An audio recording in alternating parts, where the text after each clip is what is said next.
இன்றைய நாள் சிவராத்திரி. டிடிஜிஎஸ்எல் ஜி கோவிந்தராஜ் ஐயப்ப பத்தா யூடியூப் சேனல்ல இருந்து சிவராத்திரி பற்றிய சில கதைகள் மட்டும் உங்களுக்கு நான் சொல்கிறேன்.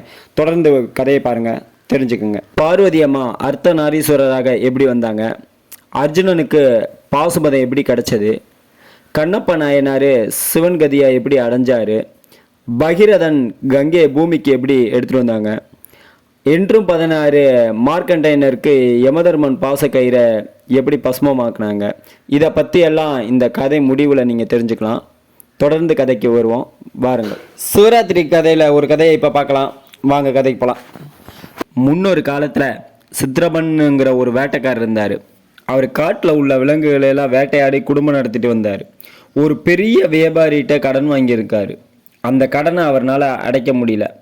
அதனால அந்த பெரிய வியாபாரி அவரை சிறைக்கு அழைச்சிட்டு போயிட்டார்.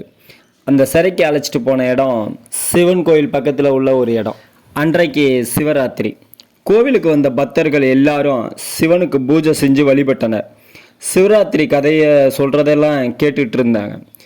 இவர் அதற்கு எதிர்ப்புறமாக தான் சிறையில் இருக்கார்.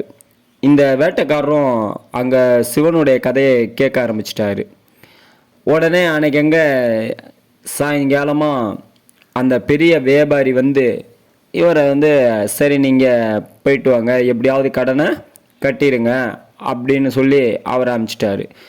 உடனே வேட்டைக்காரரும் சரிங்க, நான் எப்படியாவது பணத்தை தயார் பண்ணி கொண்டாந்து கட்டிடுறேன், எப்படியாவது கொடுத்துட்றேங்க, ரொம்ப கஷ்டமாக இருக்குன்னு சொல்லி அவரும் அங்கேருந்து கிளம்பிட்டார். இந்த வேட்டைக்காரரு காட்டு வழி பக்கமாக நடந்து போயிட்டுருக்காரு. அப்படி போகும்போது பயங்கரமான பசி எடுக்குது. காட்டு பக்கம் எங்கே சுற்றி பார்த்தாலும் எதுவுமே கிடைக்கல. இருக்க இருக்க பொழுது சாய்ஞ்சிக்கிட்டே இருக்குது. பொழுது சாய சாய இவருக்கு சரியான பசி எடுக்குது. ஏன்னா காலையில் அந்த பெரிய பணக்காரர் அவரை கட்டி போட்டனால அவருக்கு பசி தாங்க முடியல. எதுவுமே அன்னாதாரம் இல்லாமல் இருந்துட்டார். ரெண்டாவது அங்கேருந்து கிளம்பி வரும்போதும் காட்டு பக்கம் எந்த ஒரு உணவும் கிடைக்கல. அது வேற பசி, பயங்கரமான பசியில் இருக்கார். அந்த பசியை வீட்டுக்கு போக முடியாது. நைட்டு மிருகங்கள் நம்மளை எதுவும் வேட்டையாடின்னு சொல்லி இவர் என்ன பண்ணிட்டாரு, ஒரு மரத்தில் ஏறி உட்காந்துக்கிட்டார். நல்லா காற்றோட்டமான ஒரு இடத்துல இருக்கிற ஒரு மரத்துக்கு மேலே ஏறி உட்காந்துக்கிட்டார். அந்த மரத்தில் இருந்து ஒவ்வொரு கிளையாக உடச்சி கீழே போடுறாரு. பொழுது கிடக்கணும், நைட்டு பொழுது போயிடுச்சுன்னா காலையில் விடிஞ்சிடும், நம்ம வீட்டுக்கு போயிடலாம் அப்படின்னு சொல்லிட்டு ஒவ்வொரு கிளையாக உடச்சி போடுறாரு. அப்படி உடச்சி போடும் போது அந்த கிளையோட இலை கீழே இருக்கிற சிவலிங்கத்தில் விழுகுது. இப்படியே முதல் கட்ட பூஜையாக அவர் பூர்த்தி பண்ணுறாரு, அவருக்கே தெரியாமல். அந்த நேரத்தில் பார்த்தீங்கன்னா ஒரு கர்ப்பமான ஒரு மான் வயிறு நிறையா மாசமாக நிற்கிது. உடனே அந்த மானை பார்த்தமேனே, ஆகா நல்ல வேட்டரா, இந்த மரத்தில் இருந்தே அதை அடிச்சிடலாம் அப்படின்னு சொல்லி அம்பை ஏய பார்க்குறாரு.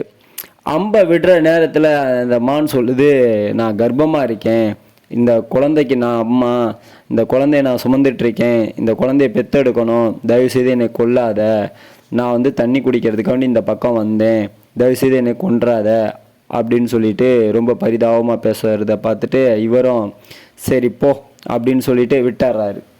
அதே இதில் அவர் பசியாகவே இருக்கார். என்னடா பண்ணுறது, தூங்கிட்டோம்னா கீழே விழுந்துருவோம், ஏதாவது மிருகங்கள் நம்மளை சாப்பிட்டுட்டு போயிடும் அப்படின்னு சொல்லி மறுபடியும் அந்த கிளைகள் இதெல்லாம் ஒவ்வொரு இலையாக பிச்சு போட்டுக்கிட்டு இருக்காரு. திருப்பி கொஞ்ச நேரத்தில் இன்னொரு மான் வருது. அது நல்ல ஒரு ஆண்மான். அந்த ஆண்மானை பார்த்தோமேனே சரி இதையாவது நம்ம வேட்டையாடிடுவோம் அப்படின்னு சொல்லி அம்பை எடுத்து ஏய பார்க்குறாரு. அப்போதைக்கு அந்த மான் சொல்லுது, தயவுசெய்து என்னை எதுவும் பண்ணிடாதீங்க, என்னோட மனைவி கர்ப்பமாக இருக்காங்க, வயிற்றில் பிள்ளைய சுமந்துட்டுருக்காங்க, அந்த குழந்தைய நான் வீட்டில் போய் பார்க்கணும், என்னை எதுவும் பண்ணிடாதீங்க, என்னை கொன்றாதீங்க தயவுசெய்து அப்படின்னு சொல்லி அது ரொம்ப கெஞ்சுது. கெஞ்சறதை பார்த்த மெயினே இவர் என்னடா அப்படின்னு சொல்லி சரி போ அப்படின்னு அதையும் விட்டுட்டு மறுபடியும் அந்த இலையை பிச்சு கீழே போட்டுட்ருக்காரு.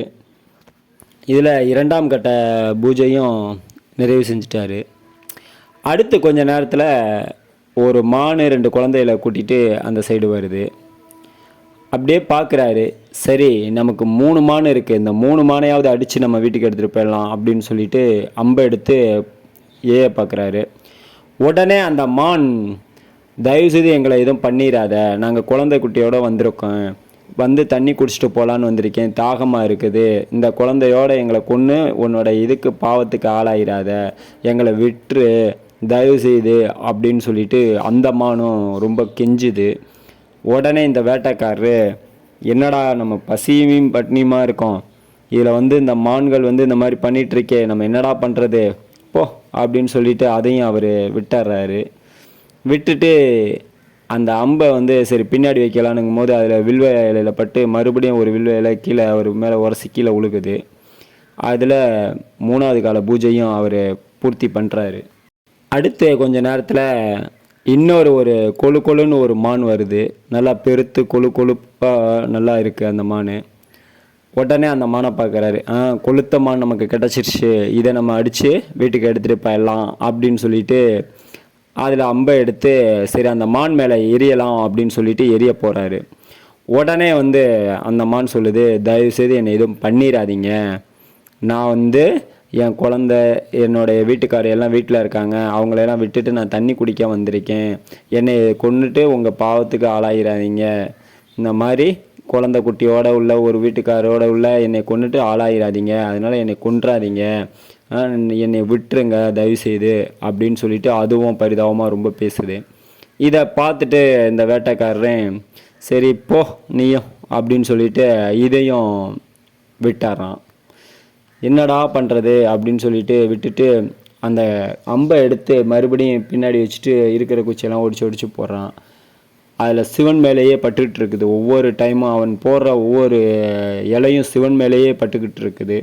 ஒவ்வொரு கால பூஜையும் முதல் கட்டம், 2வது கட்டம், 3ஆம் கட்டம், 4ஆம் கட்டம்னு சொல்லி இந்த 4 கட்ட பூஜைகளும் அவனை பொறுத்தளவு முடிவடைஞ்சிருச்சு. ஆனால் இந்த 4 கட்ட பூஜைகளும் முடிவடைஞ்சது அவனுக்கே தெரியாது. அவன் வந்து ஒரு வேடன் வந்து தன்னை பாதுகாத்துக்கணுமே அப்படின்னு சொல்லி மரத்தில் ஏறி உட்காந்துக்கிட்டான். கீழே சிவலிங்கம் இருந்ததும் அவனுக்கு தெரியாது. அதே மாதிரி அவன் உட்கார்ந்தது வில்வ மரமுன்னுங்கிறதும் தெரியாது. அதில் வந்து சிவன் மேலே எல்லாம் போட்டிருக்கணுங்கிறதும் தெரியாது. எல்லாமே முடிஞ்சு கீழே இறங்கிட்டான். இறங்கிட்டு விடிஞ்சிருச்சு, பொழுது விடிஞ்சிருச்சு. விடியும் போது எல்லா மானும் வருது. பொழுது விடிகிற நேரம் வந்துடுச்சு. எல்லா மானும் போன மான் எல்லாமே வந்துடு பார்க்குது.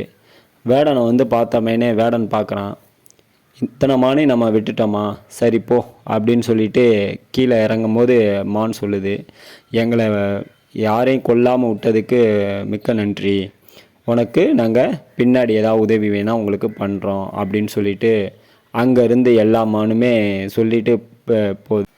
இனிமேல் நம்ம எந்த மானையும் கொல்லக்கூடாது, எந்த மிருகத்தையும் நம்ம கொல்ல வேண்டாம் அப்படின்னு சொல்லிட்டு இருக்கிறத வச்சு வாழ்ந்துக்கலாம்னு சொல்லிட்டு கொஞ்சம் காலம் வாழ்ந்துட்டு இறந்து போயிடறான். இறந்ததுக்கு அப்புறம் சொர்க்கத்தில் இருந்து ஆட்கள் வராங்க. வந்து 2 பேர் இவனை தூக்கிட்டு போகிறாங்க. தூக்கிட்டு சொர்க்கலோகம் போயிட்டு சிவனை பார்க்குறாங்க. சிவனை பார்த்தமைனே சிவன் காட் சொல்கிறாரு, இவரை மறுபடியும் ராஜாவாக போட்டுருங்க அப்படின்னு. சரின்னு மறுபடி பிறப்பில் ராஜாவாக வந்து பிறக்கிறாரு. ராஜாவாக பிறந்து அந்த முன்னாடி நடந்ததை நினச்சி பார்க்குறாரு. இந்த வேட்டைக்காரன் முன்னாடி நடந்ததை நினச்சி பார்க்கும்போது நம்ம முன்னாடி காலத்தில் ஒரு வேட்டைக்காரனாக இருந்தோம், இப்போ நம்ம ராஜாவாக இருக்கோம். ஆனால் வேட்டைக்காரனாக இருக்கும் போது நம்ம சிவன்கிட்ட நம்ம தெரிஞ்சோ தெரியாமலோ நம்ம வில்வ இலையை பிச்சு போட்டு சிவன்கிட்ட ஒரு 4 கால பூஜையும் நம்ம செய்தோம். அதனால நம்ம சொர்க்கமே நமக்கு கிடச்சிருச்சு. அதே இப்போ வந்து நம்ம சிவனுக்கு ராஜாவாக இருக்கோம், நம்ம சிவனுக்கு தொடர்ந்து நம்ம வழிபடுவோம் அப்படின்னு சொல்லிட்டு தொடர்ந்து சிவனுக்கு வழிபட்டு அவங்க குடும்பமும் நல்லா இருக்கு, அவனும் நல்லா இருக்கான் ராஜாவாகவே. இதில் இருந்து என்ன தெரியுதுன்னா, ஒரு வேட்டைக்காரன் சிவனை கும்பிட்றோம்னே தெரியாமல் தன்னை மீறி ஏதோ ஒரு சந்தர்ப்ப சூழ்நிலையில் சிவனுக்கு வில்வ இலையை போட்டு அந்த ஒரு 4 கால பூஜை முடித்ததுக்கு அப்புறம் சிவனுக்கிட்ட இருந்து இவ்வளோ பெரிய நல்ல ஒரு விஷயம், அதாவது இன்னொரு பிறப்பு வந்து அதில் வந்து ராஜாவாக பிறக்கிற அளவுக்கு சிவன்கிட்ட இருந்து வரம் கிடச்சிருக்குன்னுங்கும் போது நம்ம ஏன் சிவனை கும்பிடக்கூடாது, ஏன் சிவனுக்கு விரதம் இருக்கக்கூடாது, ஏன் சிவனை வழிபடக்கூடாது? நம்மளும் சிவராத்திரியில் சிவனுக்கு வழிபடுவோம், சிவனுக்கு பூஜையாக விரதம் இருப்போம்.